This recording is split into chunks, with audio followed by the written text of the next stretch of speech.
Yo, yo, yo, yo, yo, how's it going? Wasteman style. Yo, yo, yo, yo, yo. Big up, The family. real G's are here. The real G's, bigger G's than gang, bro. We're All from the right. end, gangster style. Don't you think This is so? our the inaugural launch of the Centrist Supremacy podcast. We're doing this. Cheers to the centrists.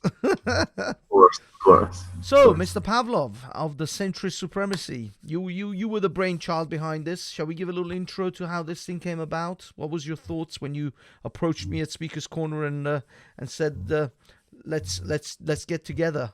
Was it were you thinking just a podcast or was there something else on your mind? Well, I can tell you what sounds nice, or I can tell you the truth. What do you prefer? Lie to the people. All right. What sounds nice? So basically, what sounds nice is that there's scumbags on every single ideology. So I decided to myself, okay, if whatever side I join, if whatever side we side with, there's still gonna be fucking scumbags there. So might as well make a new, a new side to kind of oppose the rest, oppose the more extremes. And now, if we're being, more honest about it, because I'm being honest now, but less nice now. It's because I'm a boomer with tech, so I needed to ask for help from Kang Banksy, the king of trolls, to the king of trolls. I don't No, know. not I don't know. king. I've seen a Kang. few people. I've seen a few people who are going for that title. I actually think Ralph may actually be a much bigger troll than the rest of us. He No, may man, be trolling Ralph, us all. no, bro, Banksy, let's not be racist. Ralph is the Raja of trolls. The Raja of trolls. Exactly. So that's how the idea came to you. So it grew out of that. Very simplified, very simplified. Nice. Too So much. what do we plan? What are we planning to do with this thing? Are we just are we hoping to get some guests? You said you had some ideas for guests and bits and bobs. You were gonna really you were gonna bring in some people, and I'm gonna talk to my people. You talk to your people, and we'll bring our people and do some good shows in the future. Hopefully, some good. Interesting guests, interesting subjects, but for today's purposes, we're gonna start with a few topics. We just got 2 or 3 topics. This is just a very quick sort of podcast. We were gonna go live streaming, but unfortunately, YouTube doesn't allow us to live stream at the moment because it's such a new channel and we need to wait 24 hours. It's crazy because it needed me to verify because YouTube wants you to verify your account. So I had to verify the account. And then once you verify, you can't go live for 24 hours. So hence we're doing this pre-recorded. It's okay, though. I think pre-recorded is just as good anyway right now because we don't really have much of an audience. I don't think there'll be too many people who are going to come and watch us on this channel for now. So it's fine. It's fine. We pre-record a few shows. So the first thing we're going to talk about, as we are Speaker's Corner kind of affiliates or people that associate with that, is the Haton Tash incident. Why are you so upset? Maybe your dad looks like that. I don't know. Be honest. If my father is Muhammad, have respect to the God. Does your dad look like that?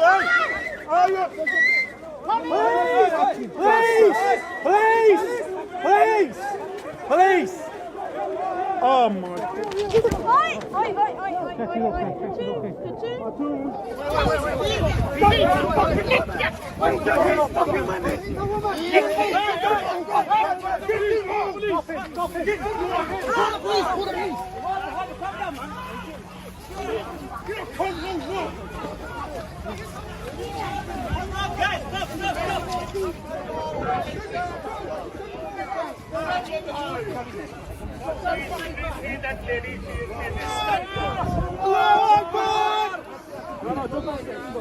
Yeah. So what do you think?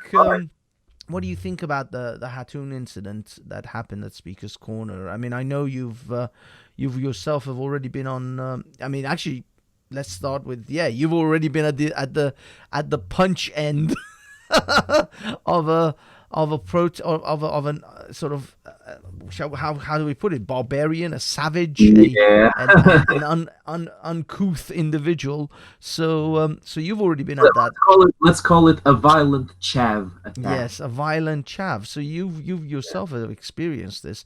I've been listening to a lot of different shows, a lot of different live streams. I was on Jedi's last night, sort of pushing back against. Because the problem is, as much as I love Veli and I want to support Veli absolutely, and you know, I don't want him to feel that this boycott is going to affect him. I want him to keep going, and I hope he will keep going. But unfortunately, I needed to address Muslims. I needed to actually, put this on Muslims. I couldn't just let what do you call it? I didn't want them to just have a free reign on to make up whatever stories they want to make up, because they're going to spin it. They're going to try and make up some stories. Muslims are famous for making up conspiracy theories anyway. At the moment, as far as they're concerned, Haton is working for the MI6. So this is the problem. I wanted to have somebody that would push back, and I noticed there wasn't many people who were going to push back. In fact, Jedi, this is the weird thing with Jedi, he wants to push back. He can't because of his position within the community. So he was kind of backing me with the kind of things I was saying, because I was saying the things I know he wants to say, but he won't say it because he doesn't want to like lose face with the sort of the Muslim friends. Yeah, exactly, man. Look, the thing is, the Jedi, Online Wipe already spoke about it, and he gave, the perfect interpretation of it. So, if anybody wants to know more about this, watch his video about the gang purges Islam from their ranks. Gang and the Muslims used to be pretty close knit, right? But then they started shit shows and shit shows and shit shows and shit shows. Because there's a derision in every single ideology, and the Muslims have this idea these days that they say, there's it's the fastest growing religion. There's 1 billion something, 1.6 billion, I think. I think some say 5, some say 7. It's yeah, but that's the funny part. They tell you that, but then you start asking questions to individual Muslims. And they're like, the Shia, not really Muslims, yeah. Or the Shia say, the Sunni, I don't like the Sunnis, exactly, no. Exactly. And it's not just that. I mean, if I was listening to M-Stacks last night, and as far as he was concerned, nearly half the panel who were supposedly Muslim, he doesn't consider them as Muslims anyway. It's like if you're an Ahmadiyya, if you're a Sufi, if you're this, unless you're a Salafi, some of the Salafi Wahhabi types only consider Salafi Wahhabis as real Muslims. Everybody else is not a real Muslim. So actually, this number of 1.5 Muslim, 5 billion Muslims, it's a farce. It's an absolute joke, because first of all, there was a recent survey in Iran, an Islamic Republic of Iran, where apostasy is dealt with by the death penalty. Still, something in the region of 37 to 40% of Iranians claim they're not Muslim. They actually, because it was an online poll, because they can't do a real poll, they can't go to people in the streets and ask them, because they'll be killed. People are not going to say they're not Muslims. They're going to get killed. So online, people are a lot more honest. So they took an online poll, and online, nearly 40% of Muslims, 40% of Iranians either claim they're not Muslim, or that they've changed their religion, or, you know what I mean? Whatever it is, they're not Muslim. Whatever they are, they're not Muslim. They don't identify as Muslim anymore. And that's 40% of the Iranian population right there. And I think the Iranian population is, 60 million or something. So that's, and the Shiites represent 200 million in the world anyway. So that's 200 million out of that 1.5 billion that they're claiming that they're Muslim. That most Muslims wouldn't even consider Muslims. Then you got to go and ask the Ahmadis, the Sufis. Not even that. Go into Egypt, go into Saudi Arabia, Yemen, Oman, and actually get a real poll of how many people are really still, Muslim. They still follow Islam, or they consider themselves Muslims. if you didn't have the death penalty or prison sentences for being an apostate in Islam, how many of those Muslims would actually still be a Muslim? How many of them would still claim Islam? So this is the problem. They are claiming a number which is on its face, you know it can't be true, because they are coming from countries where if you say that you're not a Muslim, you go to prison or you could get killed. So how can you possibly claim any accuracy in this situation? Saudi Arabia claims there are 99%, no, I think they say they're 100% Muslim. 100%? Seriously? 100%? Bro, you put your feet in Saudi Arabia, that's it. You You're become Muslim. Become. But what It's I like mean that. is, it's crazy. It's crazy. They claim like 99% Muslim in certain other countries, 96%, etc., etc. So, you know, in these countries where if you're born into a Muslim family, because if you're born into a Christian family, say you can say you're Christian, but if you're born into a Muslim family and then become a Christian, you get killed. You're apostating. And you never even chose to be a Muslim. You were born into the family. But that's how it is. So how can you honestly claim this 1.5 billion figure? It is nothing of the sort. I would say best number, maybe a billion actual devout, like actual Muslims who would say that they're Muslim, that they would identify as Muslim in the world. Best top figure. I think that's at least 500 million. Who wouldn't actually say that they're But look, man, Banks, maybe you know more about this than me, but I've been curious for a long time. I kind of got the idea from Online Vibes videos and from the other Speakers Corner videos that people like, for example, Jedi or Respect or even Rajiv, they kind of flirt with Islam. They're like, oh, I'm Muslim sometimes, but the other times they're like, no, I'm not exactly a Muslim. It's like they go back and forth with it.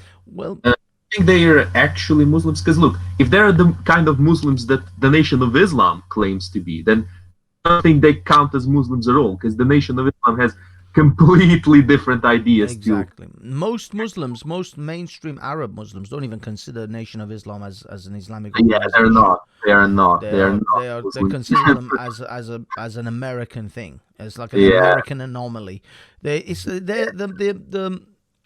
The Nation of Islam to mainstream Islam is like Mormons to Christianity. Christians don't really consider Mormons Christian. They're like their own freaking thing. Yeah. With Joseph Smith and all that jazz. So Mormons are not really considered Christians by mainstream Christianity, either Protestants or Catholics or whatever. It's the same with Nation of Islam. Nation of Islam to the mainstream Muslim world is not really counted as Islam. Although they still, like, for example, Muhammad Ali, the boxer. Yeah. A lot of Muslims obviously revere him, and they do like the fact that he's Muslim and all that. But when it really, I don't know if Muhammad Ali ever left the Nation of Islam, but he kind of distanced himself later on in his life from it. He wasn't really an active member of Nation of Islam. He started off with that, but he kind of pulled away, kind of like Malcolm X. So they started to pull themselves away, and they just remained Muslim. And so that's where I think Muhammad Ali kind of sat, probably. But I don't know. I'm sure if you sit down with Muhammad Ali and had a proper theological debate about his Muslimness, half the Muslim world would consider him not a Muslim, because he probably doesn't, believe in 80% of the things that most Muslims do. So who knows? As I've been saying, you can ask 1,000 Muslims what is true Islam, you will get 1,000 different answers, because every Muslim thinks they're the ones who got the real Islam. They're the one that got it. No one else got it, but they have it. They've got the right one. It's a theme. It's a theme with religions, man. It's a theme with people hurry up as quickly as possible to say, no, my version of this religion is the right one, and all of you're a bunch of heretics, man. You're a bunch of heretics. Yeah. So you Jedi and Respect and Rajiv are kind of in that group, like Muhammad Ali.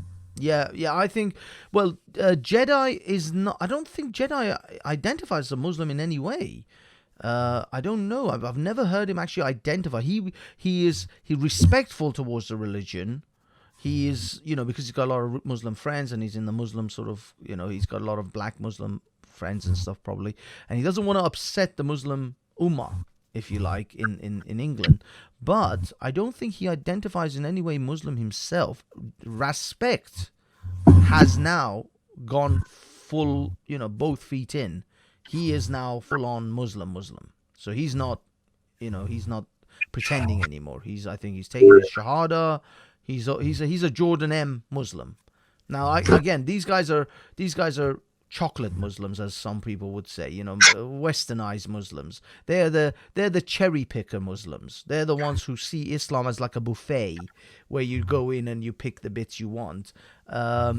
Unfortunately for them, they have the luxury of fortunately for them, I guess, they have the luxury of doing that because they live in a secular Western society.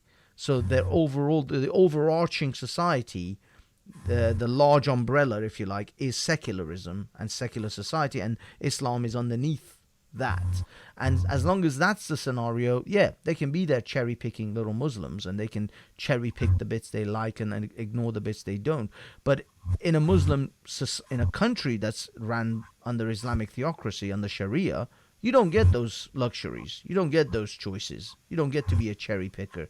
If your brother is caught drinking alcohol like my cousins were at the age of 18, 19, you get 80 lashes. One of my cousins got lashed 80 times one time. Are you serious? Yes, in Iran it's illegal to have alcohol. He was caught at a party. He's an 18-year-old boy. He was an 18-year-old young man. 18, 19, something like that. I was a child. I was very young then. But he was out with his friends, at a party, doing what young people do. Got caught, they lashed him 80 times. He couldn't sleep on his back for months. His back looked like a butcher's table. It was horrific, absolutely horrific. Wait, Banks, was it in a big city? Was it in some kind of a shithole village? No, this is in the capital city of Tehran in Iran. Yeah, this doesn't just happen in villages. No, this is in capital. You know those gay people that they hang from cranes? These are not on some villages. These are in major cities.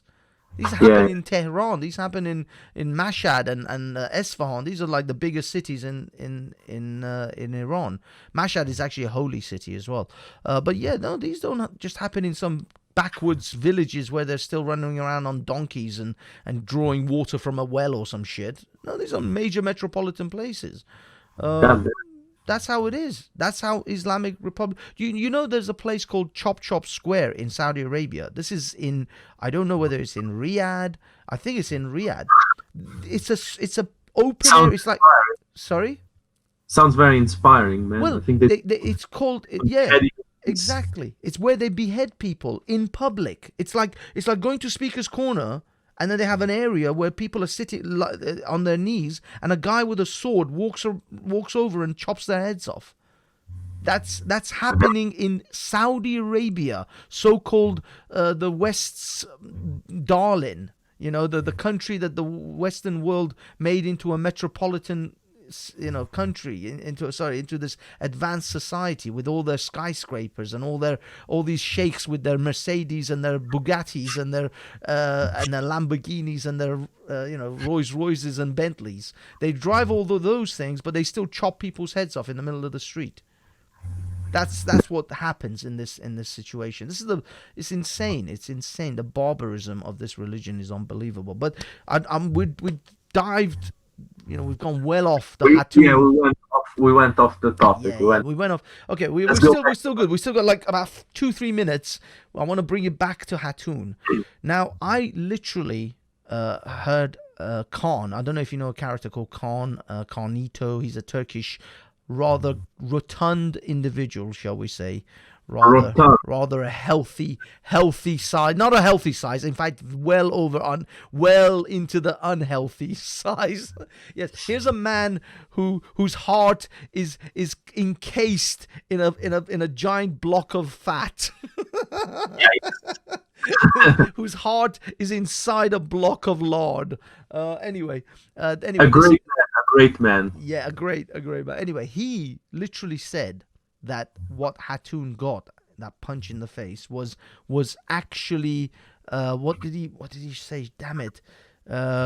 It was oh shit! I gotta go back to the stream. Something like it was not justified, proportionate. Yeah, it was. Yeah, it was like Proportionate. yeah, it was. It Proportionate. wasn't over the top. Well, give the guy a break. His proportions are all over the place. Yeah, exactly. I don't think he knows what a proportion is. He doesn't know what a portion is. He just knows how to eat off a fucking trough. Oh, man. Proportion. Okay, Yeah, so it was something in that sense. It's proportioned with her getting slapped right in the glasses, and the glasses. Well, I think that he would have thought it would be over the top if the guy had tackled Haton, mounted her, and started grounding and pounding. if he'd done that, it might have been too much. But a single punch, attacked her Yeah. or stabbed her or some shit. exactly. But this is my concern. I mean, we know. You see, the problem is we know Muslims. I've been telling Haton this for months now. Actually, this isn't like this. I saw this. I predicted this like 3 weeks ago, 4 weeks ago. I could see it like it was playing in front of my face. I wasn't surprised by this, by the way. I told Haton, look, there are two scenarios you can do. There are two things you can do. You can either stop this cartoon and holy Quran business and just go back to critiquing Islam and having serious discussions, because unfortunately I feel that Haton is considered a serious Islam critic, not like me. If you and I, sorry, my hat is all over the place here. What the hell am I You're getting doing? close. Okay. If you and I take the piss out of Islam, or we critique Islam, we're going to be considered as piss takers. We're not taking that seriously in this situation, because we're like trolls. We're fucking around. We talk shit. It's like Modine and you know what I mean. Those guys. We're not really taking us seriously, and I don't mind. Because I feel I think that there is absolutely a good place for taking the piss out of Islam and being a piss taker as well. There, you can be a serious critic of a critic of Islam, and you can also be Life O'Brien as well. You know what I mean? In Christianity, we didn't just have people sitting down and taking the Gospels apart and pointing out contradictions and problems with Christianity. We also had South Park, and we had Life O'Brien, and we had all the comedic satirists as well. So it wasn't just the critics, it was a combination, and you need that in any scenario where you want to take a religion down from its high pedestal that it sets itself. So you need the comics, and you need the serious critics. Now, Haton was in the serious critic category. She wasn't in the comic trolling category. And so she should have held her position, I think, because she knows Islam, she studied it, she reads it, she has those really hard-hitting kind of answers to the problems with Islam. Whilst you and I and others like us, we can take the piss, we can be the comics, we can be the sort of satirists and stuff like that, and the combination will work, and will slowly bring down the Muslims' expectations of what they expect us to have. Exactly. Because they keep claiming, they keep on that stream, they were talking about, respect, you must have respect, why this is so disrespectful. I said to them, why do you think you deserve respect? Your religion doesn't just get respect for the sake because you asked for it. You don't just demand respect. Respect is earned. If I respect you because you earned my respect, that's a respect that I'm willing to give you. That's a good point. That's a good point, man. That's a very good point you're making now, because nowadays people have this idea that we respect everyone, if you respect everyone, you respect no one, bro. Respect is not something you just throw around and here, have some respect, you only give respect to specific people or specific ideology that prove themselves worthy to you. Now, the reason for that respect needs to be earned. You can get acceptance like this. You can just be accepted like this unless you do something violent, like what happened to Haton. Exactly. Exactly. Fortunately, actually, let me just make a quick mention. I mentioned this in my last Speaker's Corner newsflash about One Punch Muslim. I mentioned Jordan because Jordan actually did condemn it on a video. I mean, obviously, he's not completely on the side of Haton, but then again, he's Muslim, so I kind of Yeah, understand but his I actually have condemn it, at least.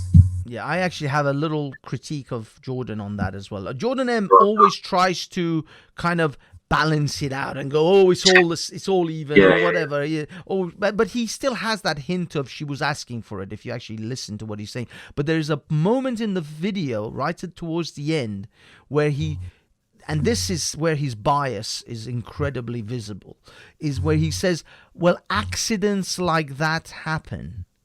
Oh, I'm sorry, accident? The guy Yeah. tripped and smacked her in the face? Was that an accident? I don't think that was an accident. I think that was pretty intentional. Yeah, next thing was gonna happen. The police is gonna tell me that I got attacked by accident. Yeah. You tripped into the guy's fist, and then all the other fists, they all tripped as they kept tripping. 20 times or more, 20 plus times. I kept Yeah. tripping their fists, bro. It's amazing how clumsy these people are. They keep tripping and keep punching you. So But that's, anyway, look, let me just give you a very quick idea about what I think of this. Look, I don't mind people being religious. I don't mind people being even these ideas that I believe in religion because I don't believe that we were monkeys. Like I get this argument so often, and it's so dumb and retarded and low IQ that I can't bear it. And it scares me how many people actually think this way. Like evolution, Darwin's evolution is obsolete at this point. There's new ideas of evolution and intertwined with epigenetics. That's the main, the main view of how people came to be. Saying that we were monkeys in the past, it's a grievous misinterpretation and straw man. But anyway, I think that people still have the right to have that kind of ideology. You have the right to have a stupid ideology. Because I'm the one who says it's stupid, and I'm not God myself. I'm not like somebody with complete knowledge. I can't tell you it's stupid, automatically it's stupid. I can reason with you, but whatever. You can have it. You can have whatever ideology you want. But when your ideology comes to violence, when there's some criticism, when there's some... in Hatun's case, I kind of agree with Jordan on one thing. She's doing it to insult. She's not giving criticism at this point. She's giving ridicule. It's more like that. Like she shows Muhammad as a baby. She brings a Quran with holes. It's not a specific critique. It's not a specific like idea of critique. She's obviously doing ridicule to call attention. But at the same time, it's like this kind of very low tier, ridicule. It's barely counts as ridicule if you ask me. Like it's as if somebody brought a picture of me to Speaker's Corner with some holes in it. Like, oh, Pavlo got his ass kicked. Like, am I going to attack the guy? Are you kidding me? It's just so dumb, man. It's so dumb. And they always say, Jordan gave me this example when I was in stream with him. Oh, if you brought your mom to Speaker's Corner and people started talking shit to her, would you be okay with that? Well, that's an interesting example, isn't it? Because it implies me bringing her to Speaker's Corner. I would ever bring my mom to Speaker's Corner because I know people are going to talk shit about her. Exactly. I'm going to get in trouble if I do something about it. So if you cannot take it at all, if you cannot take any criticism at all, then Speaker's Corner is not a place for you. It's like bringing your mom to Speaker's Corner, bro. Just don't go there. Well, this is exactly. It's like as if they somehow are compelled to go to Speaker's Corner. It's like it's not a place you have to go. It's not part of your religion. It's not part of your life in Britain. Like if you come to Britain, it's not part of your Hajj to go to Speaker's Corner. You don't have to make a pilgrimage to Speaker's Corner to live in England. You can live your whole life in England and never go to Speaker's Corner, and you'll be fine. Speaker's Corner is a place where things are going to be said that you're not going to like. That's what that place is. It's literally, that's the purpose of it. Is when they say it's the home of free speech, it means that you may hear things you are not going to like, And then you willfully go to this place. The example I used the last few days is, if I open up a shop saying that the sign says on the shop, if you come in here, I'm going to call your mum a bitch. The sign is, if you come in this shop, I will call your mum a bitch. And then when a person walks into the shop and I call their mum a bitch, they're like, why are you calling my mum a bitch? It's on the sign. Why did you come in here then? If you didn't want that. That's the problem. They go to Speaker's Corner knowing what Speaker's Corner is and then complain about why Speaker's Corner is the way it is. Dude, you don't have to go to Speaker's Corner. It's not mandatory. You are doing it voluntarily. And if you're doing it voluntarily, know what you're getting yourself into. And then if you react the way you are, you can't complain. You can't complain about Haton showing cartoons and holy Qurans and other people saying Islam is a crock of shit. You just can't, because you went to a place. It's like someone watching this show and then complaining about why they watch the show. Nobody forces you to watch the show. I've never held a gun to anyone's head and say, watch the fucking show. That has never happened. You sure of that? I can testify against that. This man has held a gun to my head and forced. Come on this podcast. Come on this fucking podcast. This is the thing. They think that they are owed something when they did something themselves by their own free will that no one forced them to do. You're not owed anything. You did it. You came and you saw someone mock your religion to a place where you knew people go to mock your religion. And not only, like, that's the thing. People mock so many things there. I got the kind of insults that I never heard anywhere else here in Great Britain, in Speaker's Corner. I still go there. Why? Because it's a good place for experimentation. It's a good place for experimenting with what people think, how they feel, what they want to happen, like with their ideologies, blah, blah, blah. So I go there to basically to experiment. That's the main point for me. But if people can't take it, if they can't get their hands dirty with the dirt that goes there, basically, because there's lots of wastemen that go there, seriously, man, seriously, it is not a place for you. Like, I got called White Devil, I got attacked, not attacked, I got called all kinds of different things there. I can't even begin to tell you all the things. The other day, a Muslim guy, he told me, oh, if some guy comes to a group of black people and calls them niggers, is that gonna be all right? Well, obviously that's not gonna be all right, but Speaker's Corner, that happens, like, sometimes happens. Well, not even mostly with black people, but with other people too, Yeah, I mean, I don't myself like the N-word. I don't use it. I don't feel that it should even exist in this modern era anymore, because it is a word that doesn't actually have any other, like the color white, or the word white, the word black. They are colors. I can't ever not use these words. I can't just say, ban, I'll stop using the words black and white, because these are colors. I have to refer to them. It's part of the English language that I have to be able to express certain, things that I have to be able to make myself understood by the other person. And if I'm trying to ask them, can I buy some white paint, please? I have to use the word white. I have to use the word black. But the N-word doesn't actually have any purpose in the English language. It only has that one purpose, was to be derogatory towards black people. Now, I know in Spanish and in Italian, that is the word for their black. Negro is the word. Negro. Yeah, but it's like negro. It means black. It's literally black. Yeah, but that's in Italian and in Spanish. Now, if I speak Italian or Spanish, I may have to use that word in that context, but I don't speak Spanish, I don't speak Italian, so there is no reason in the English language for me to use this word. The black Americans are the ones who are keeping this word alive. This word would have died many, many years ago if it wasn't for the black American community that has perpetuated and kept this word alive. And now they claim, we're reclaiming the word for ourselves. No, you're not. You're just keeping a derogatory term against yourselves alive.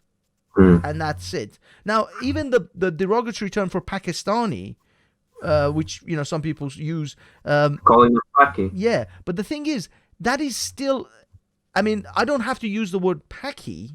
I don't particularly like that either. I'm more comfortable with it, I'll be honest, than the N-word. I don't even like to say the N-word even in an explanatory sort of way. But Pakistani is it is derogatory, but it is a shortened version of the word Pakistani. Yeah, exactly. I wondered about that for a good while, honestly, because if you say nigger, it's like clearly a derogatory term. It's not a shortage. It's not like you're short Exactly. word. It's not a deviation of some word. It's like actually a derogatory term. It is Like calling a white person a honky. It's not like short for something. It's a derogatory term. Not exactly. Pakistani. Why does it count as a derogatory term? I guess No, it's because Pakistani isn't. the idea. The No, shortened. Pakistani is. Yeah, exactly. Exactly. Pakistani isn't. So why is Paki? It's just short for Well, Pakistan. it's because of the context it was used under, and Maybe because of Paki bashing and that idea, right? exactly all of that. So unfortunately, yes, it's become a derogatory term, even though originally it was just a shortened version. It's like, I don't know, I guess for Indians, if you just say, I don't know, Indie or something or some shit like that. Sorry. Indies. Yeah, I guess so. I guess if you say something like that, maybe that would be considered sort of derogatory as well. I don't know, but I mean, the thing is, most people, when they want to insult a person of the Indian subcontinent, they will use the Paki word for all of them, whether they're Indian, whether they're Pakistani, whether they're friggin' Kashmiri or Sri Lankan. They'll just use that word across the board. Hell, they've used it against me. Really? Yes, because I'm ambiguous. It's pretty far. That's stretching it pretty Well, far. I know, but people have, and also obviously things like sand N-word, camel jockey, and dunes hopper. I don't know, some sand related derogatory Maybe terms. good hopper. Yeah, but Good hopper is popular. I've actually been called a Dago in the past. Dago? Yeah, What is yeah. Dago is another term for foreigner or something. I don't know. It's some derogatory term, yeah, for foreigners. I've been actually literally called that in my life, and I'll be honest, none of these things faze me. They don't mean shit to me, but they have been. But I don't allow words to dominate my life. I don't allow people's word. If you allow people's words to have that kind of visceral emotional reaction on you, people don't realize how much power you've given to this individual, to people that will be willing to use these words. You have let them control your emotions on a visceral, on a core level. It's an incredible sign of weakness as far as I'm concerned. It's an incredible sign of allowing other people to control you because they have a button that they can press. Yep. This is exactly, by the way, with the Muslims as well. The Muslims have the same thing. They are so weak in character that they allow someone to have such a power over them to be able to manipulate their emotions, and mostly being anger, by simply pressing this tiny little button. It's unbelievable. People let that. I mean, if you're easily offended, you're easily manipulated. Exactly. I have. Sorry, go on. No. Keep going. Go. I have a bit of a personal theory why people react in such a way in some ideologies. I think it might be because the structure of power of the said ideologies, it encourages such a behavior. Because if people are allowed to criticize and speak against a certain structure of power, then there will inevitably be at least some people who are part of that structure who will doubt it, who will be like, oh man, that actually makes some sense, or oh man, why is he talking like that about this ideology? I thought it was absolute, but apparently it's not as flawless as I thought. And it erodes their power, it reduces their power, their ability to assert their power on others, and thus they need to convince their followers, the foot soldiers, that they need to get very angry every time somebody gives the lightest hint of criticism to their ideology. Now, it doesn't apply to Islam only, obviously. It applies to basically everything you want it to apply. It all depends on the leaders. It all depends on how the leaders use the ideology, because the ideology is but a tool in the end. It can be socialism, it can be Christianity, it can be fascism, it can be democracy. You can brainwash people enough to get it can be freedom of speech, man. Look, this is a funny part, because you can brainwash people to criticize freedom of speech is unacceptable. Well, freedom of speech allows criticism to itself.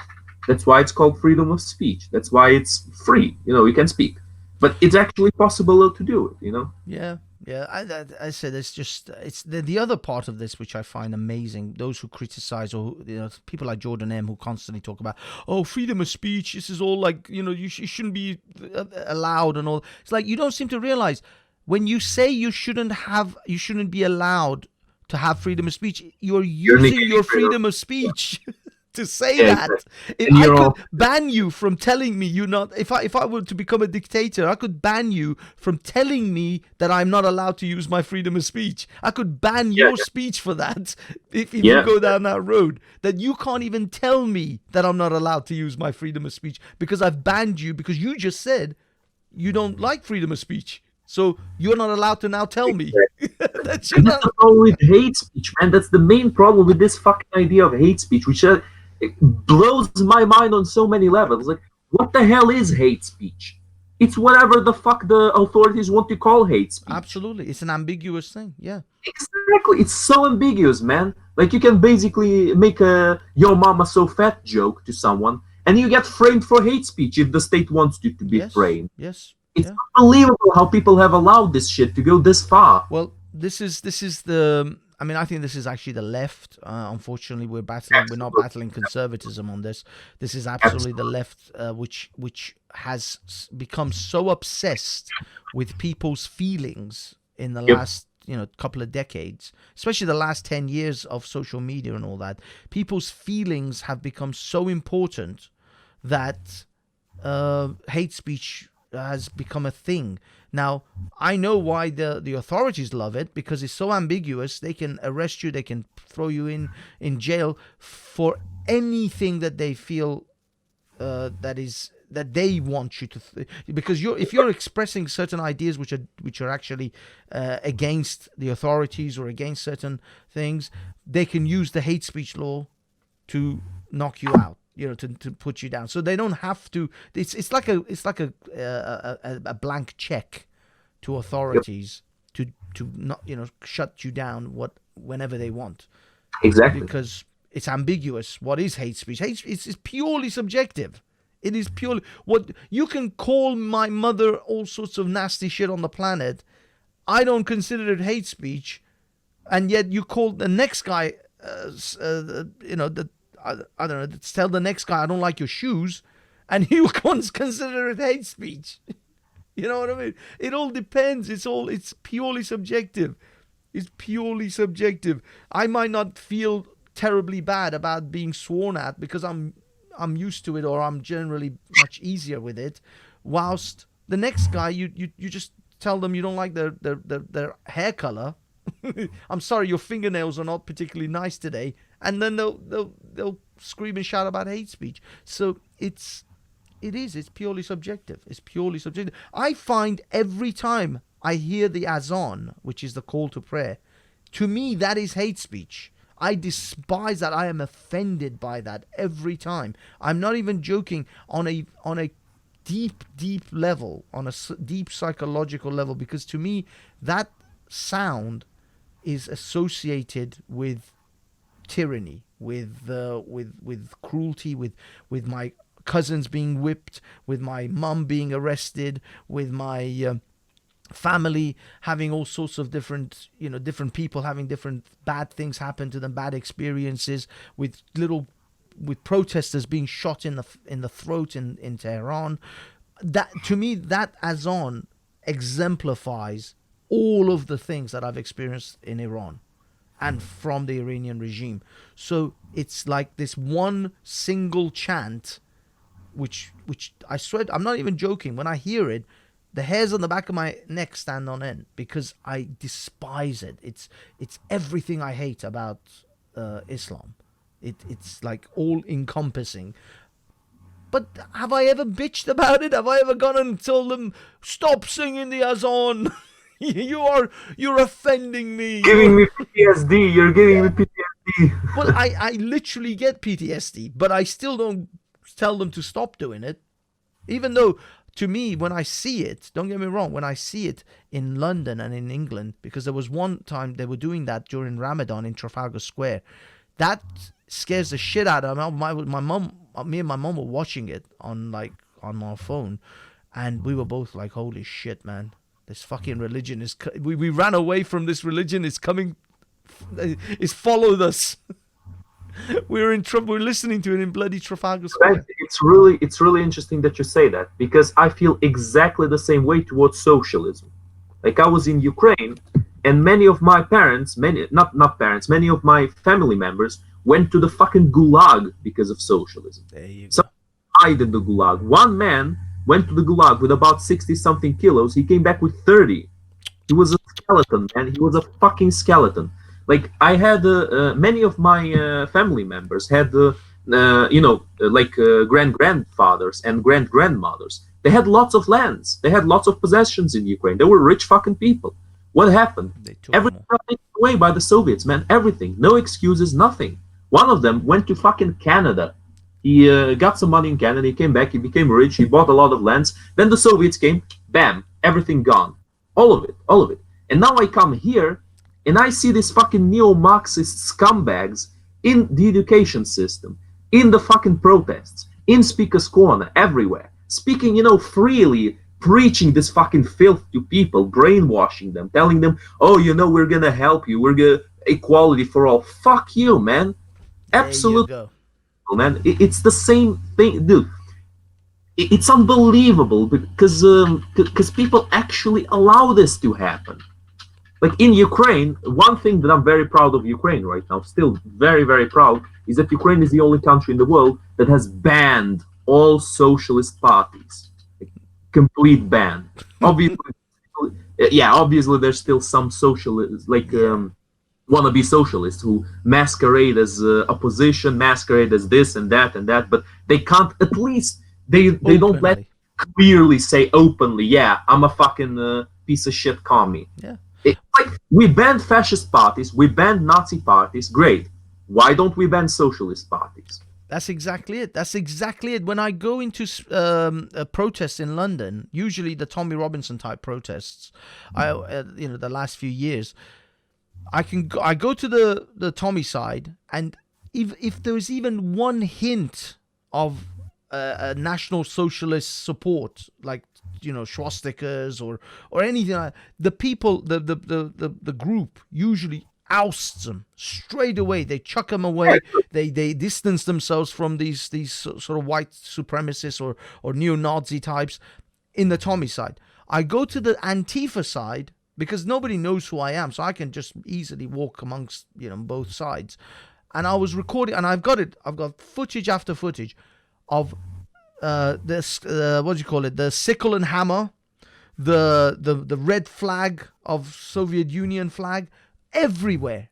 They are proud of it. They're fucking proud of it, man. They are fucking... Dude, I understand that people here don't have as much of a big history with socialism as Ukraine does. So I understand very well why people don't understand why this is bad. But for me, it's literally fucking National Socialists walking on the streets. They're the same as socialists. It fucking implies in their name, National Socialists. They were allies with the Soviets, man, before World War II, right? Yeah. They did a treaty with the Nazis, and they divided Poland in half. So Stalin got half of it, Hitler got the other half, and then the war started after that. But they were fucking allies. They were trading together. They were helping each other, both as bad as each other. Well, this is the thing. Actually, I mean, I know the Soviets eventually fought the Nazis, but they didn't fight the Nazis because of the ideological differences. They fought them because of political and There were two invasion sides of wanting Poland. power. Yeah. Exactly. There were two sides, two evil sides wanting power. So they fought each other. Well, doesn't mean one is good and one is bad. Both could be bad. Yeah, but ideologically, they were very much in line. It's just that Hitler wanted it for his internal group, his own German people.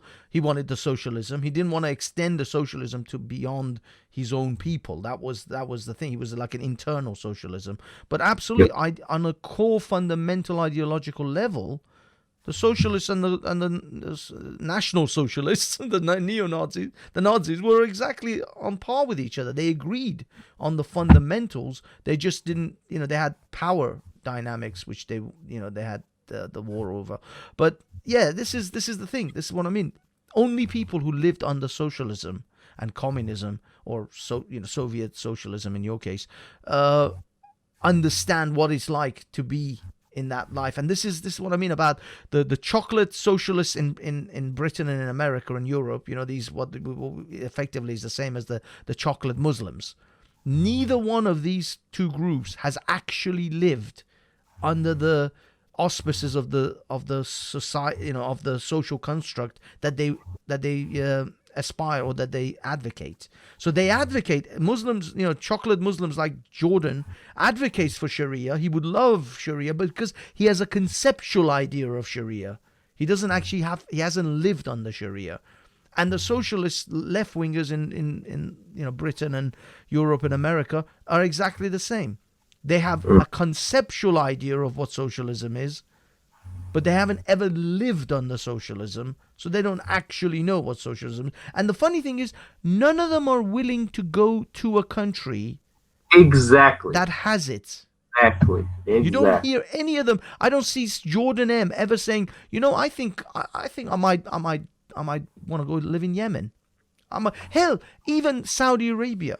I have non-religious Muslim friends who are Muslim if you ask them how do you identify, they'll say I'm Muslim. But they drink alcohol. I've done tequila shots with them, and they gamble and womanize. So they're the hypocrite Muslims.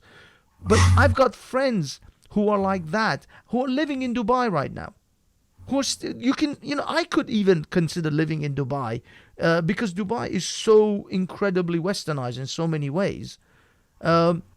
That even I could, conceptualize, although I don't like it because there is that Islamic undertone in Dubai, even in Saudi Arabia. Well, Saudi Arabia far more, but in Dubai even though it looks pretty, it looks like Vegas. It's like this sugar-coated topping at the top, but underneath, Islam still operates.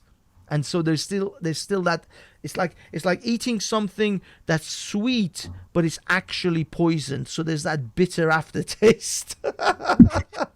It's you feel like this should be sweet, but there's a bitterness to it that you don't understand why. And it's because it still ran under an Islamic governance, underneath that Vegas sugarcoating, and that's the problem with Dubai. But I've got friends of mine who live in Dubai who are at least able to, live amongst Muslims and live in a Muslim country. These Western Muslims, the Raspeks and the Jordan M's, they don't even want to go to Dubai, let alone go to Iran or Pakistan or Yemen or Oman, some serious Muslim countries. They're not even willing to live in Dubai, let alone anything else. So to me, the hypocrisy is unbelievable. It's like beyond unbelievable.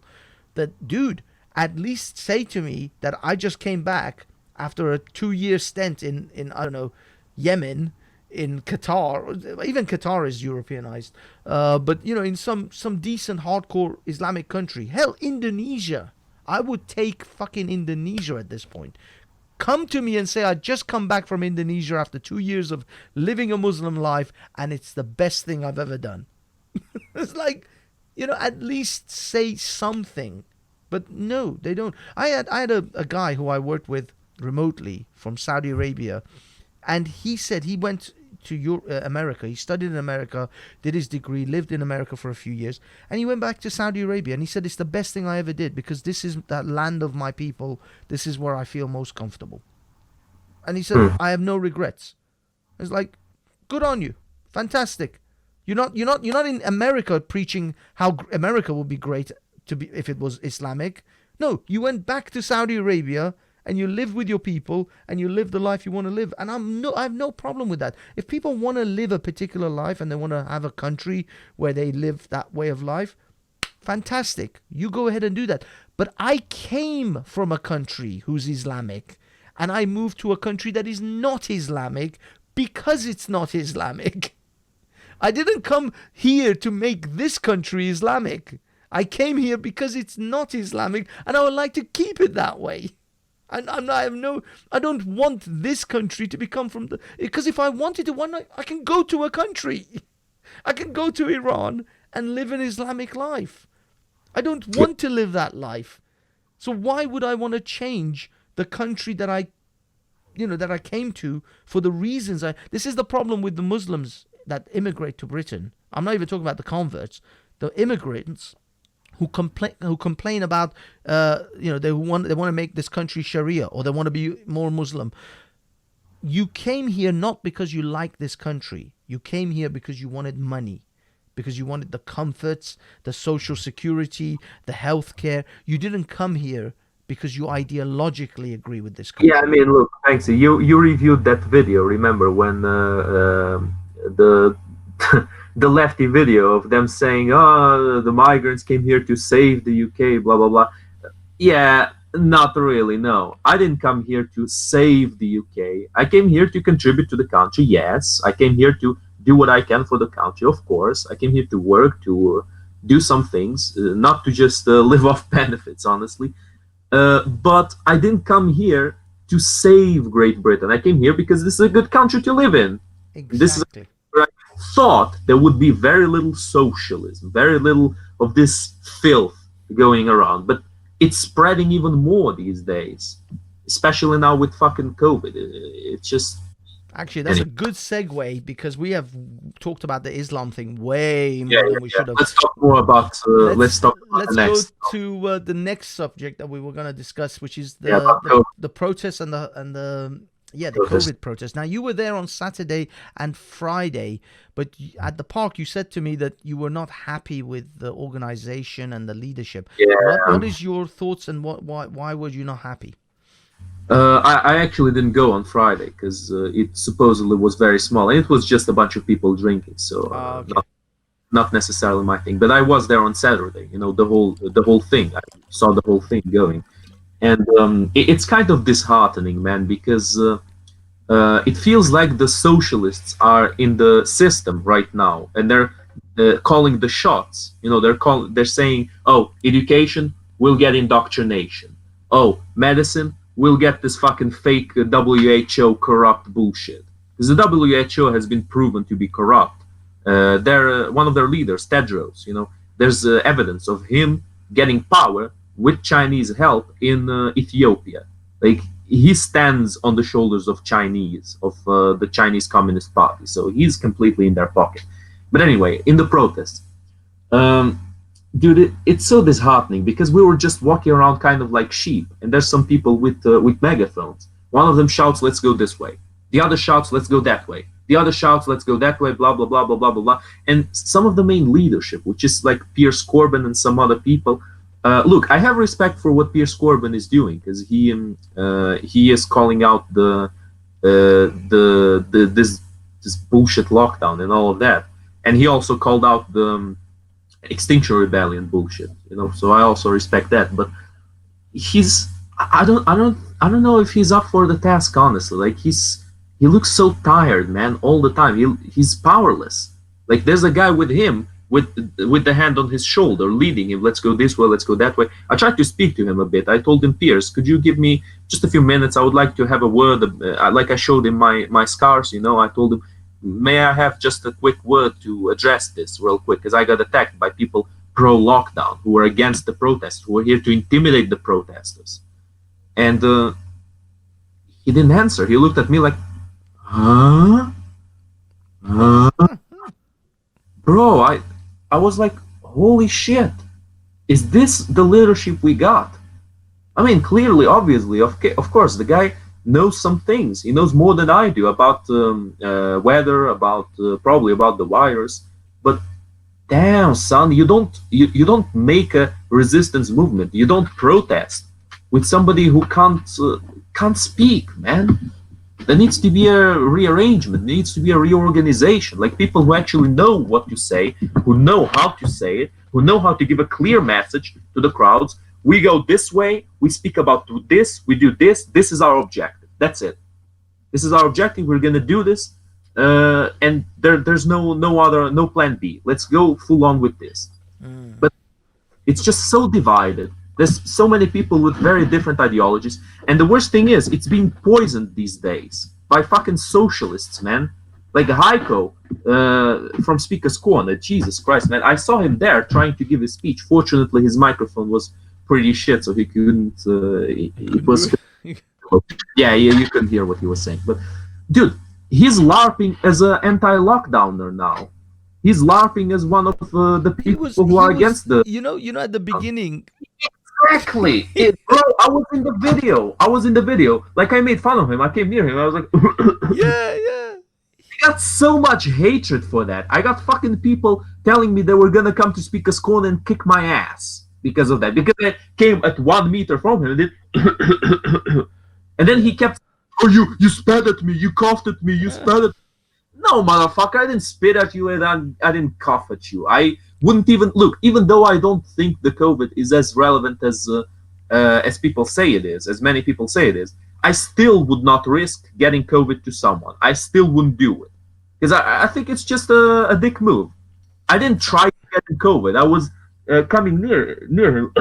Yeah, I know you were taking the piss. Bro, and it's insane. Like he was the main panic spreader, the main person who was spreading panic, who was saying, "Stay home, stay safe, stay quiet." Yeah. Afraid, And now he's stay at afraid all the the time. anti-COVID protest. It's insane, man. These fucking socialists, they got no soul, man. They got no, Duplicity, man. The liars. bro. It's just it baffles my mind, man. Did you even? I am holy shit. Yeah. If you ever, I mean, if we ever see, if we ever, I want to try and go to one of these Saturday anti-lockdown type things. If I see Haiku there, I am so trolling the shit out of him about Haiku. It was only in March where you were, it was April. It was, I think, April, where he was like telling everyone, stay away, keep, 2 meters apart, please. The COVID's going to get us all. They're going to kill us all now. Now you're at an anti-COVID hoax. Anti. How the fuck is this a thing? Insane, man. It's so insane, it's dude. Unbelievable. These people are such bold-faced liars that they will look you in the eye and go, snow is black. No, snow is black. Oh yeah. It's white. No, snow is black. They will look you in the fucking eye and tell you that the sun won't rise tomorrow. I mean, this is what I mean. They're such just bold face. They have no scruples, no sense of like, oh, this is going to be embarrassing if people catch me lying, or if people, see me here and then they see all the videos of me in Speaker's Corner talking about COVID and how dangerous it is and how it's going to kill us all. And now I'm at an anti-COVID. Isn't this going to look, don't they even think, how is this going to, people will find this shit out. It's not like you did it in secret. You weren't in some basement. You were a Speaker's Corner. So yeah, just a quick. I'll just have a quick message for the audience themselves. Definitely, guys, definitely come to the protest, because we need to actually do something about it. We need to actually say something, because if the numbers of the protests reduce more than they are right now, the police will feel completely free to just go there and take people away. Just go there, force and take them away.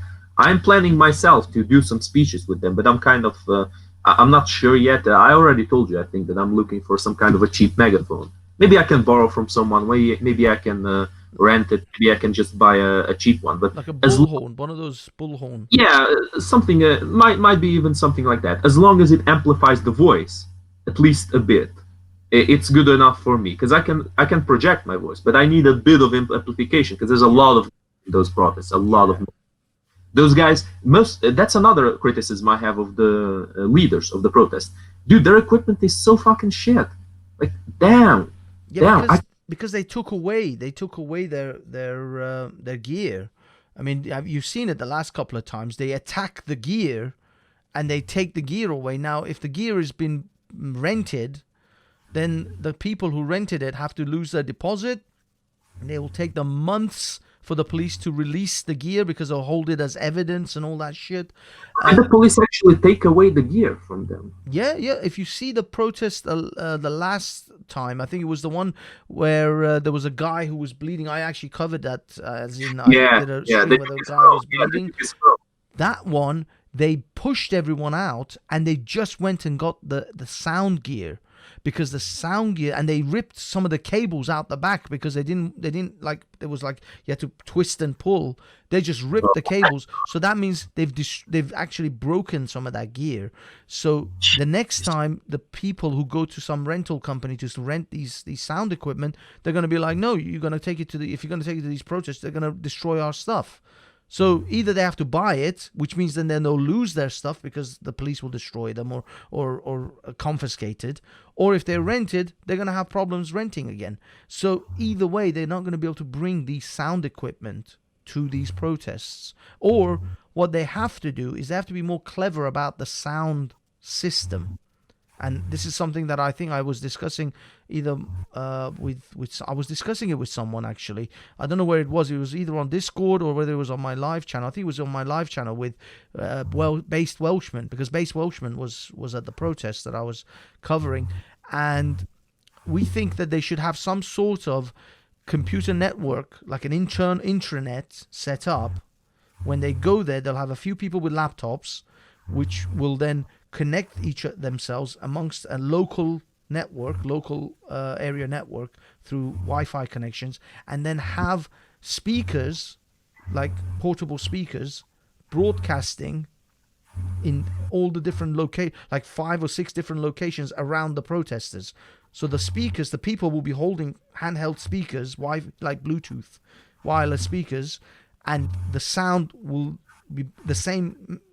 Sound will be broadcasting across these speakers, and that might be the only way, because you can do it with Sonos. You can actually have multiple speakers which will broadcast the same thing. It's an expensive gear though. These are very expensive stuff. Now that's the problem. The problem. I don't think it's worth the risk. You risk expensive gear now. I'd like to just get something relatively cheap to just get the word around. You know.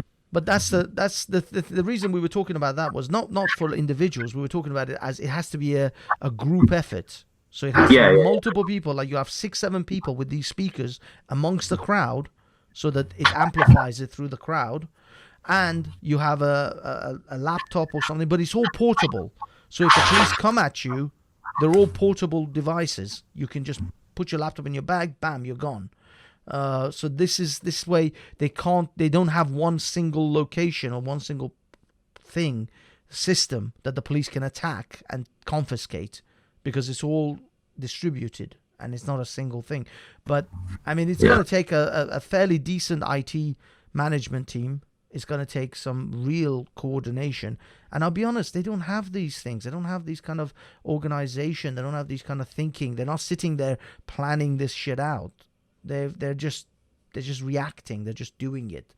So that's why it doesn't go anywhere. It doesn't really do anything, because once the police confiscate a few of these sound equipments, now they can't really bring large speaker system. So that's gone. They have to deal with these sort of bullhorns and stuff like that. Now these bullhorns are not that expensive. I don't know exactly how much they are, but they're not terribly expensive. You can get bullhorns fairly. That might be go in the beginning. Then eventually I'll see how it goes, because for now it's not like I have a group of people there. I'm just one protester. I mean, I go with some friends sometimes. Whatever.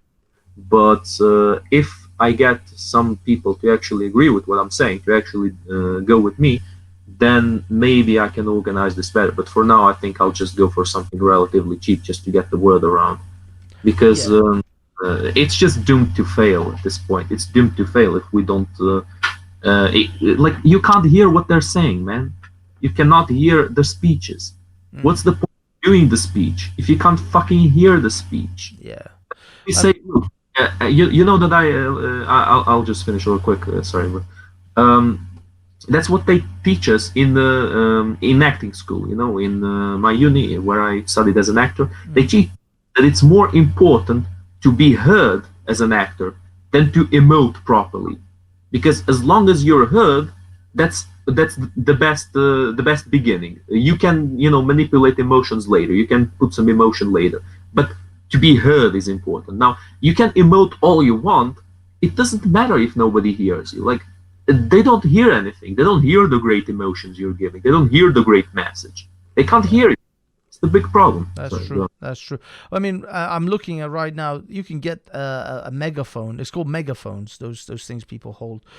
You can get it as cheap as 20, £10, £20, or as expensive as like £60. So they're not that expensive at all. In fact, most of the ones that I'm looking at right now, they seem to be like £20, £30. The better ones, I would imagine, the good ones are like £60 plus. £60 is. It looks like the most expensive is like £60. To be honest, that's like the most expensive ones. But most you can, £20, £30. You know what I mean? They're actually quite cheap. They're not expensive.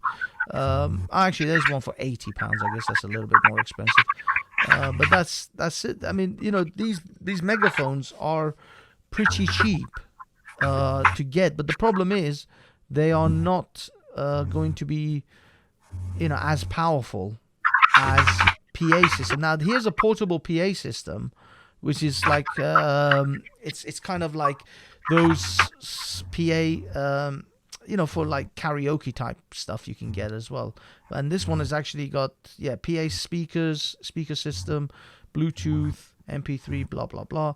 Now, technically, I would say you need something like this, and you need like 2 or 3 of them perhaps, in order to spread the speakers around the what's it called? Around the crowd.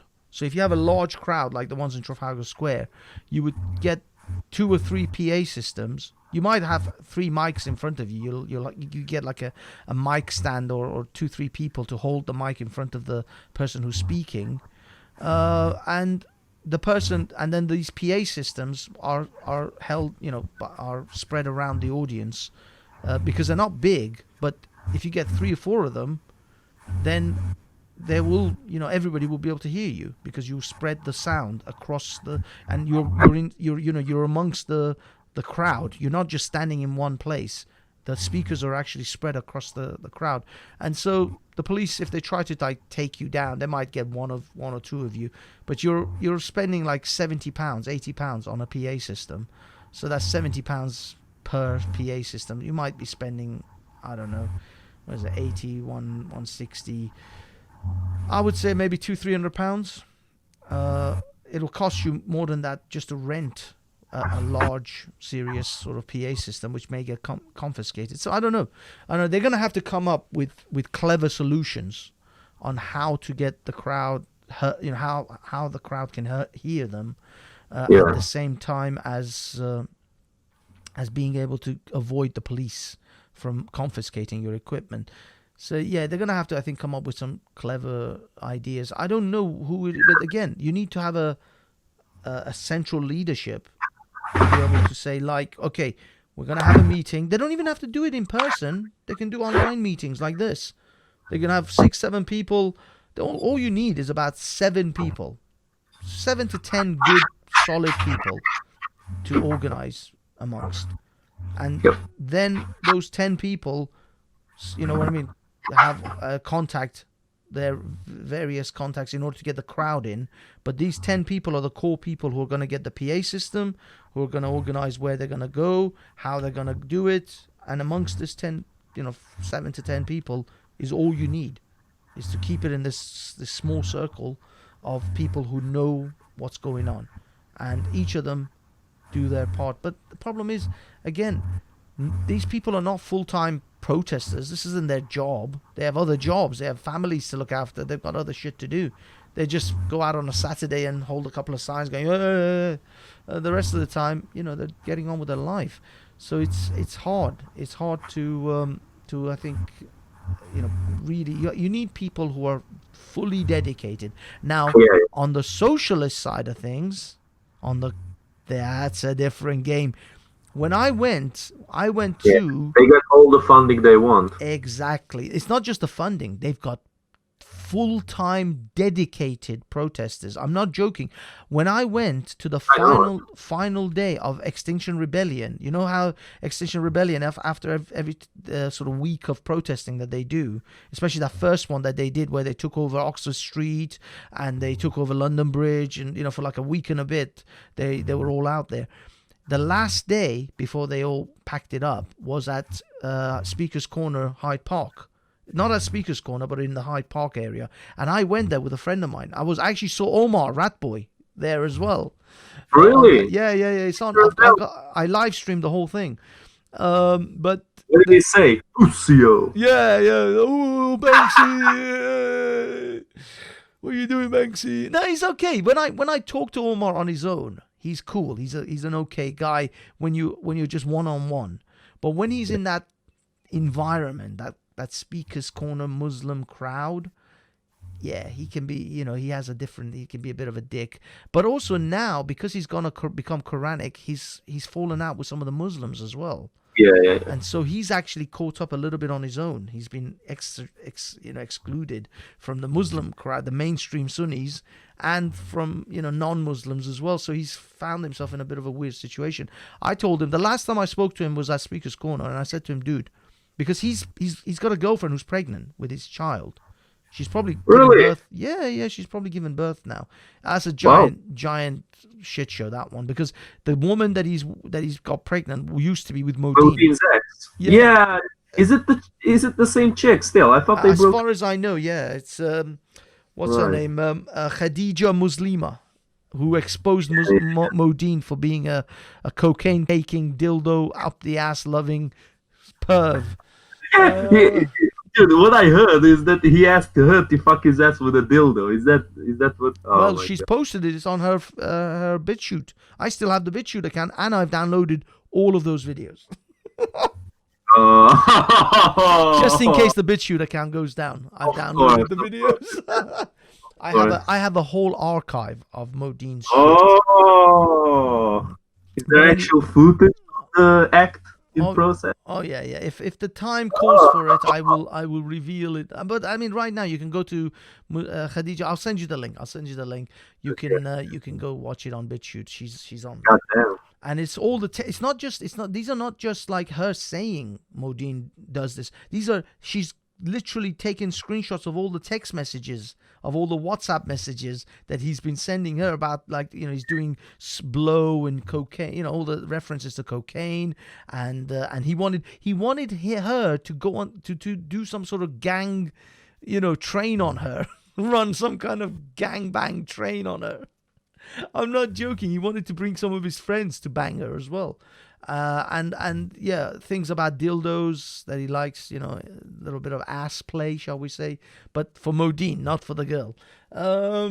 Anyway, yeah, but yeah, these are all text messages. These are all like text messages and like recorded conversations. So they're not just hearsay. These are proper shit. Anyway, we're getting off topic.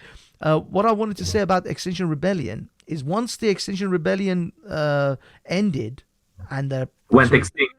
Yeah, they ended their protest week, and boom. But when the people were talking amongst themselves, so they the whole thing had finished. This was the end. Everybody was starting to go home, and there was a few of them hardcore sort of people, and there were one of these women who was like one of the hardcore organizers and protesters. She was like, oh yeah, Wednesday we're going to this place to protest. We're going down to this other place, this other oil refinery or oil tanker place. This is their job. That's what they do. Monday to Friday, Monday to Sunday. That's what they do. That is their job. They are professional protesters. This woman didn't say she's gonna go home and then go to work on Monday and then go to the office or go do this or look after the kids or whatever. No, she said, okay, next Wednesday we're gonna be here. Next Thursday we're gonna be there. She had other protests lined up for the following week. So the Extinction Rebellion week or whatever, week or two finished. Then she had other protests already lined up for the next thing. She's a professional protester. Her job is to protest shit. Yeah. So where do you think the funding for that comes from? Somebody's And paying them. where's my funding? Where's my funding? I want to be a professional protester. Fucking hell. Their job. Oh. Speaking of which, Banks, just gotta make another quick mention of Angel Moon. Thank you very much. The first donation I received, Oh, really? Angel Moon gave you was like a PayPal donation. Oh, isn't that sweet? Oh, my guardian angel. Big up Angel Moon. Let's keep going. Just a quick question. She's a lovely lady. She's a really nice lady. So that's the thing with these, the left wingers. The left wing has tremendous level of organization.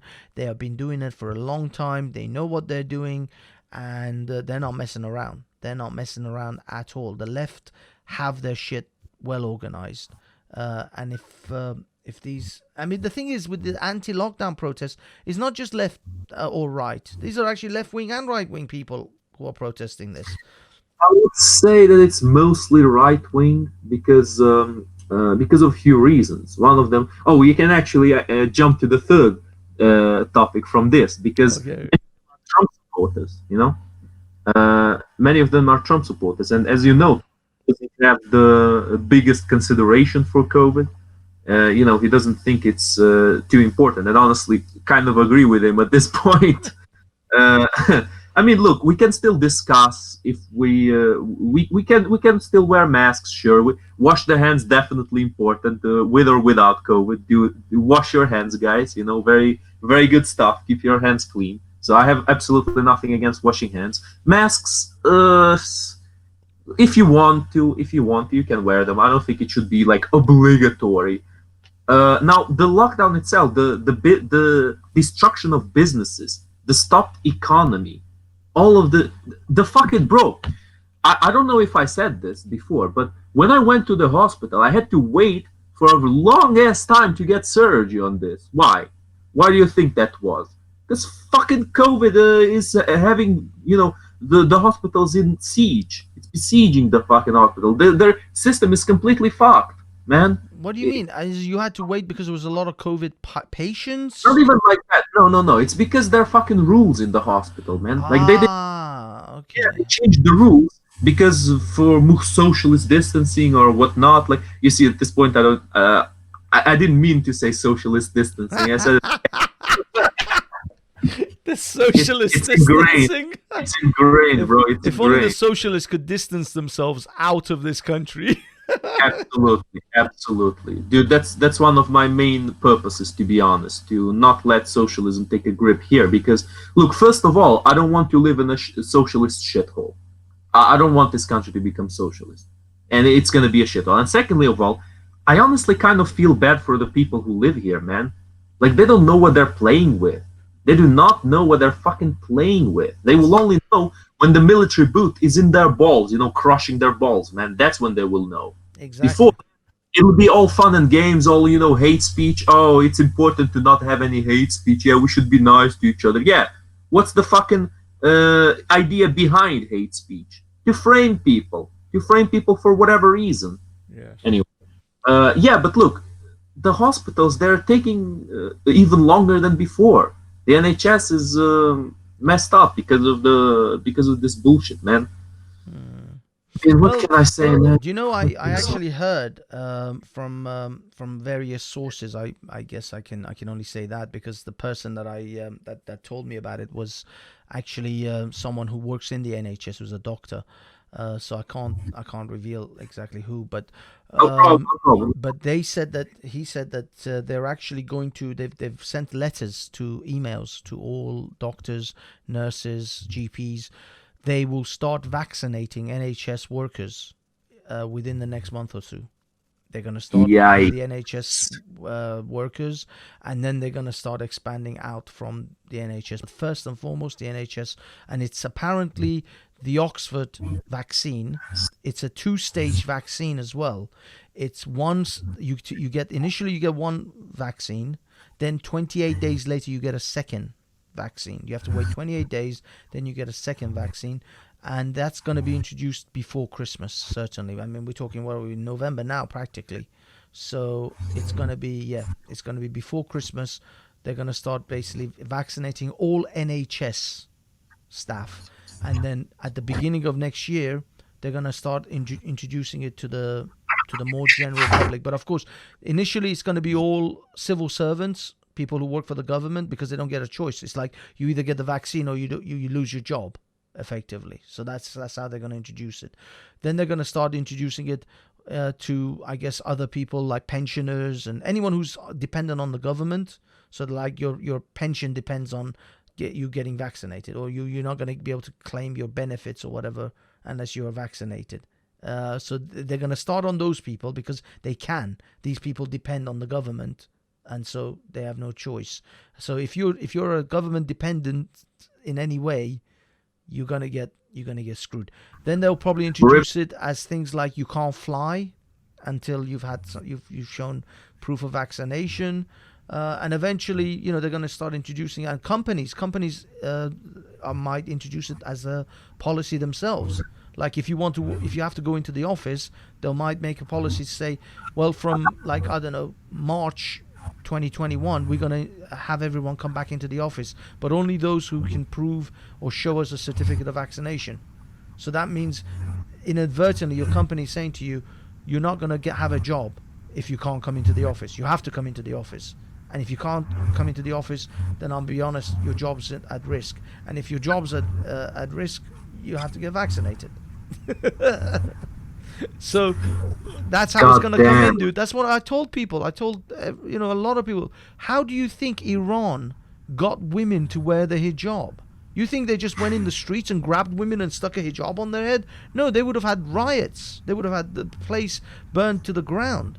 So what they did was they said, oh no, you don't have to wear a hijab. You can walk around the streets without a hijab. But they told all the shop owners, if you let a woman in with a hijab, we're going to shut your shop down. We're going to fine you. So all the shop owners were like, I'm sorry, I can't let you in unless you wear a hijab, unless you wear a scarf on your head. So all the women started carrying scarves, just like we're all carrying masks. And then they started to, introduce it slowly that way. If you wanted to go into buildings, if you wanted to go into work, government buildings, whatever, you had to wear a hijab. The same here. If you wanted to go into certain buildings, they're going to introduce some sort of filtering where you have to produce a certificate of vaccination. Otherwise, you may not be able to go into certain buildings, certain government buildings. You want to go to courts, you want to go to some sort of local council building.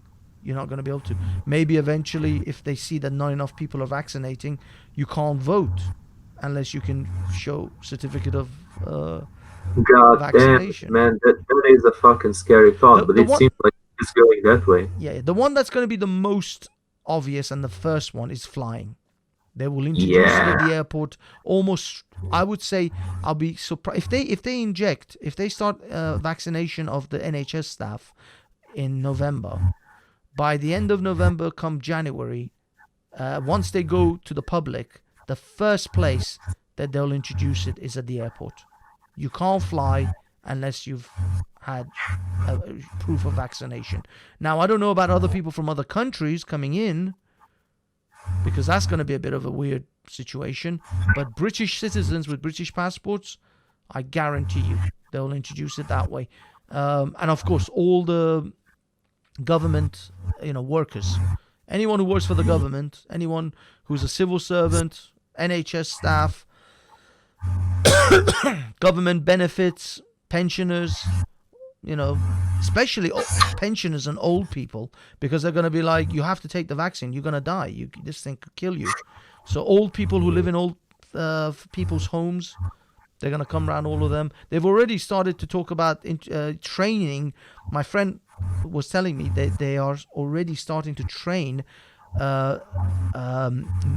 army or the military medical personnel to be able to give the injections.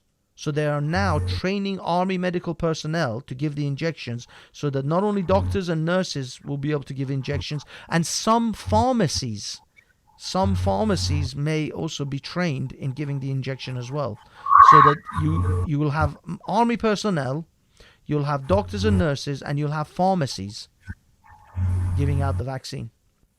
So you don't have to just go to like your doctor.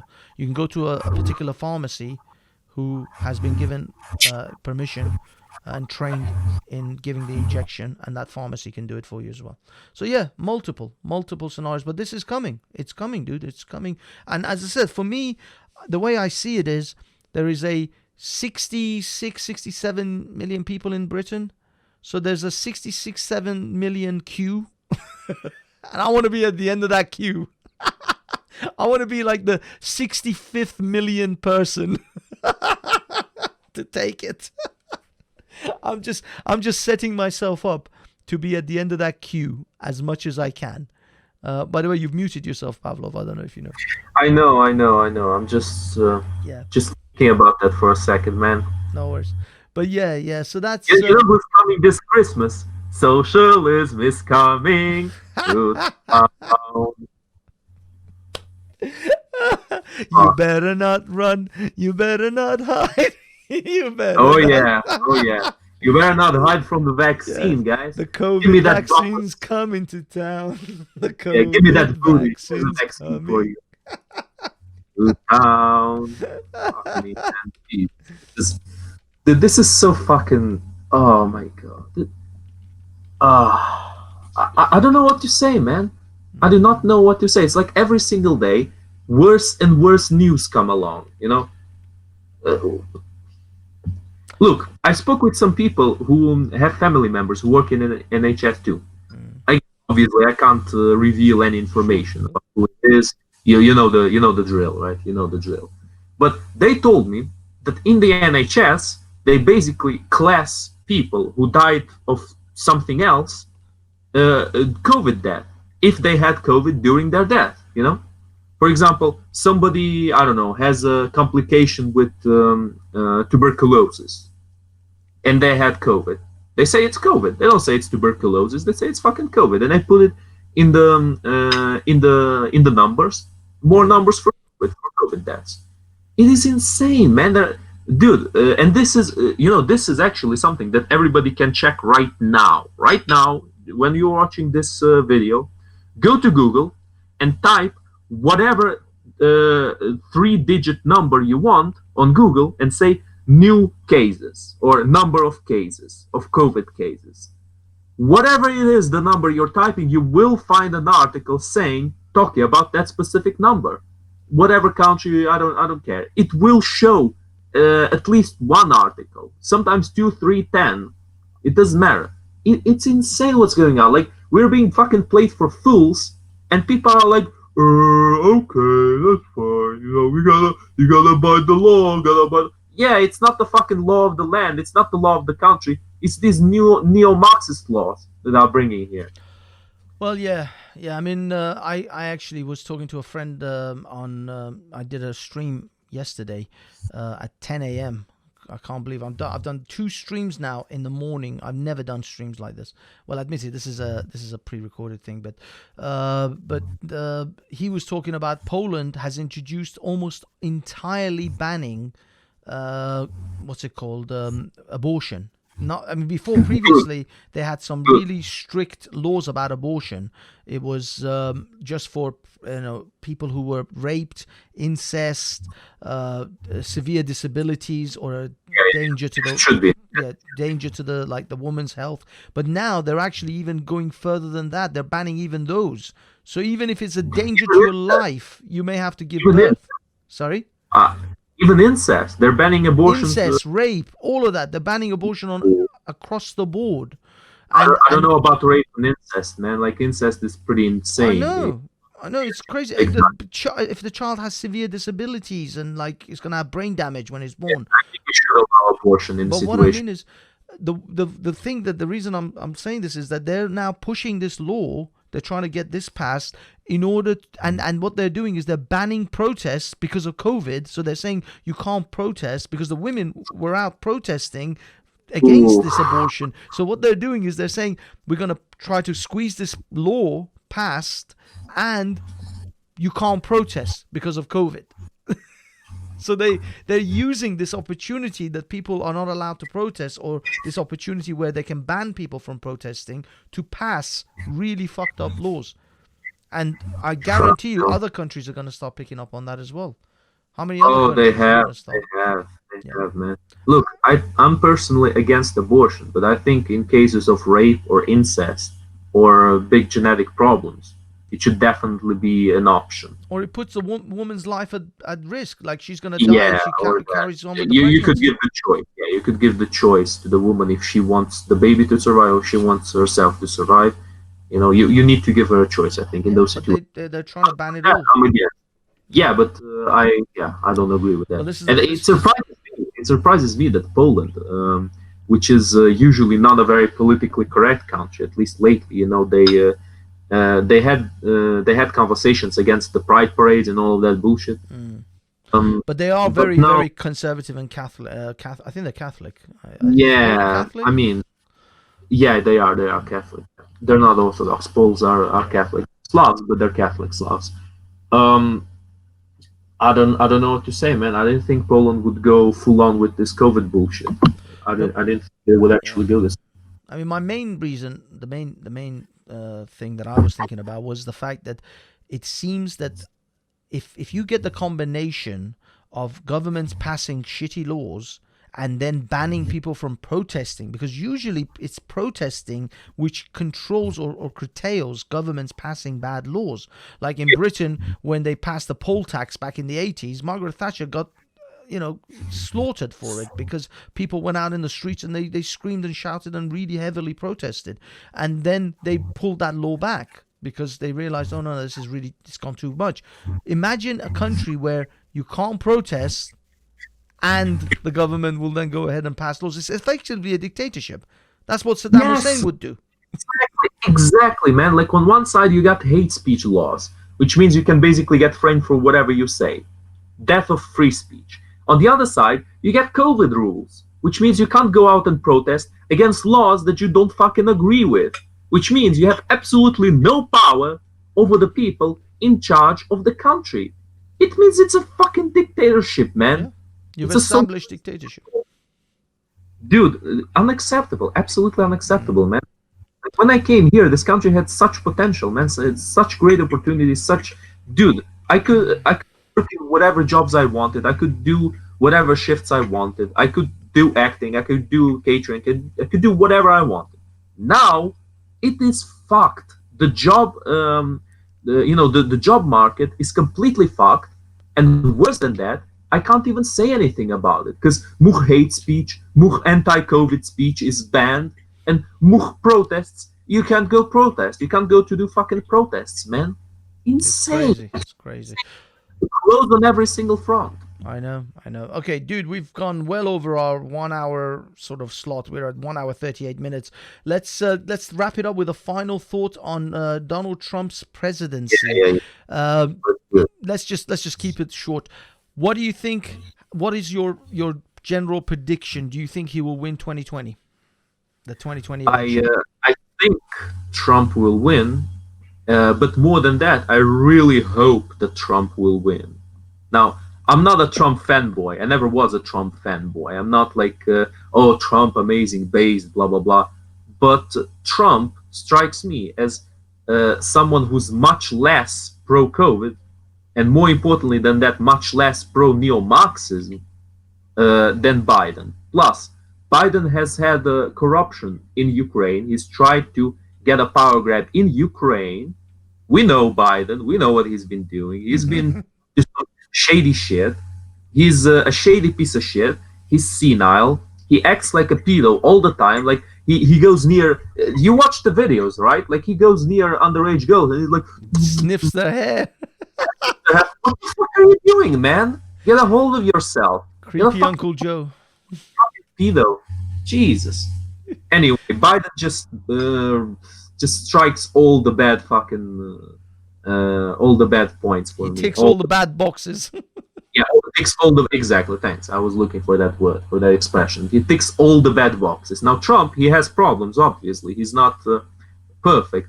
He's very full of himself. Yeah, he's a bit of a demagogue. I mean, a lot of a demagogue. Oh, Honestly, he's, very much into that kind of stuff. But Trump, I can kind of understand him. I can understand what he's going for. Biden, he's going for some shady shit. Now, if Biden gets elected, we're basically fucked because Biden is gonna go full COVID on us. Yeah, I think. Well, the thing is, there's two aspects as far as British, because ultimately this is an American election. This is why I don't really talk about Trump or American elections, because it's America. I don't care as any more about America as I do. I don't know who's getting elected in Singapore or Yeah, man, but America South doesn't Korea. matter more. It does matter, but what I mean is I don't. Yeah, I mean, it matters, but I don't put a massive amount of weight on it. I mean, there are people in Britain who are literally, people went out and protested in Trafalgar Square when Trump got elected in America. It's like, you're in London. Why are you protesting? If you want bad presidents and bad dictators, I can show you like half the Middle East. If I were to protest bad dictators, I'd be protesting the Middle East every day of the year, 365 days, because there's like thousands of those assholes. So I'm sorry, from my perspective, as an English person, as a British person, sorry, I look out for this country. And so, yes, on that level, I would say Trump is better for Britain than Biden, because he is much more willing he's a natural ally with Boris Johnson. Biden is going to be antagonistic towards Boris Johnson, and he's actually going to be much more pro-European Union. And right now we're going through Brexit, as in we're finalizing the Brexit deal and all that jazz. And the European Union is incredibly arrogant and dismissive of our sort of requests. And so there is a chance we're going to go to World Trade World Trade Organization rules with Europe. So we're not going to have a deal. And if we're on WTO rules, then we're going to need America a lot. We're going to need to rely on America and their support and their trade deals a lot. And Trump will be much better for us in that sense than Biden. Biden is going to basically try to punish us from the American side for us Brexiting Europe, because he's going to be I think pro-Europe. So for that reason, yes, Trump is going to be better for us. For the fact that he's going to push back against the socialists and communist sort of movements in America, he's obviously going to be much better for that, because the Democratic Party are just capitulating to all the lefty crap. Black Lives Matter, oh yes. Socialism, oh yes, let me keep kneeling. They're fucking kneeling so much that the skin on their knee is worn out. So yeah, these are the sort of things that, for me, I think Trump is going to be better. But is that enough to win the election? I don't know. Trump has a lot of advantages. He is an incumbent president, so usually the incumbent gets re-elected, and has been since literally George W. Bush, the senior, since the 1990s. He was the last president that didn't get 2 terms. Since then, everyone has got 2 terms, even George W. Bush, the buffoon. So there's a very good chance. He's got a good chance in that sense. And I think, whether you like it or not, I don't think the Democrats would have handled I don't think any government would have handled these COVID situations better. I think most of them would have fucked it up in one way or the other. I don't think Corbyn would have handled it any better than Boris Johnson, although he would have probably become full-on socialist and locked the whole shit down. He would have just locked the country down. Yeah. Exactly, man. Dude, that's actually the thing. It's funny that you mentioned that. That's the main thing in which I disagree with Piers Corbyn. Because Piers Corbyn is against the lockdown, right? He's against this whole bullshit, which I respect, I like, I agree with him. But Piers Corbyn supported Jeremy Corbyn in the election. Exactly. He went to Corbyn. He was side by side, not side by side. He was there preaching for his brother. Oh, he campaigned for it. Yeah, I was about to say side by side. Jeremy Corbyn never went to Speaker's School. Unfortunately, I would love to have a word with him, but I think his fanboys would kick my ass if I tried to, honestly. But yeah, anyway, that's the one thing that I kind of find lacking in Piers Corbyn. It's because he seems to have some socialist tendencies, some sympathies with Jeremy Corbyn. And I understand it's his brother. They're brothers, of course. They're biased. I understand that perfectly. I would be biased towards my brother, but it is fucking socialism. And it is the main reason that we're suffering what we're suffering right now. This totalitarian system needs to go. And yeah, I don't trust Jeremy Corbyn not one bit. But also, Boris Johnson definitely has betrayed the trust of the people. Also, Piers Corbyn is very friendly with Haiku as well. I don't know if you've seen that. Yeah, I know. So, as far as their socialist connections and socialist tendencies, they're very, they're there. They're right there with that. Yep. So that's my prediction is, well, I would say if I were to call it, I think Trump will win, but he won't win it as cleanly as he did with Hillary Clinton. I think it'll be messy. I think. I mean, it wasn't that far apart with Hillary, was it? It was like the electoral college that decided it, right? Yeah, but it was a much more decisive decision in the electoral college. It was like a cut clean win, although Hillary Clinton won what they call the popular vote. But the popular vote is literally the number of people, and the number of people that vote in New York and in California is like almost the number of, it's like the majority of the people in the country, because the massive bulk of the country lives either in New York or the sort of the Atlantic side, the New York side, or the California side. So they're because they're massive states, those places, and they have a huge amount of population. But if you actually take, this is why the Electoral College exists, so that a state like California and New York doesn't dictate the elections all the time. If there was no Electoral College, then New York and California would pretty much dictate every election in America. Yeah. The other states, they don't have enough people. They don't have they have small little states. This is actually giving everyone. It's almost like in golf. You have the handicap system in golf, so that everybody can kind of equalize their game. That's how it is. The Electoral College is the equalizer in America's system. Otherwise, small states will get no say. They get overrun by big states all the time. So anyway, but yeah, we'll see. We'll see how that goes. I'll be watching this closely. So, is there anything else, Mr. Pavlov, that you wanna talk about, or shall we just sign off and we'll do another podcast soon? I mean, this thing is literally hitting 1 hour and 50 minutes, 1 hour and 47 minutes. So we ran over. We gotta keep our conversations tight. We talked about Islam for like 40 minutes. It was supposed to be a 20-minute conversation. We did. Yeah, look, I just have a short message. Basically, if people attack you physically, try to actually get it to somebody to let other people know about it, because it seems to me like the police is trying to shrug it under the rug very often today.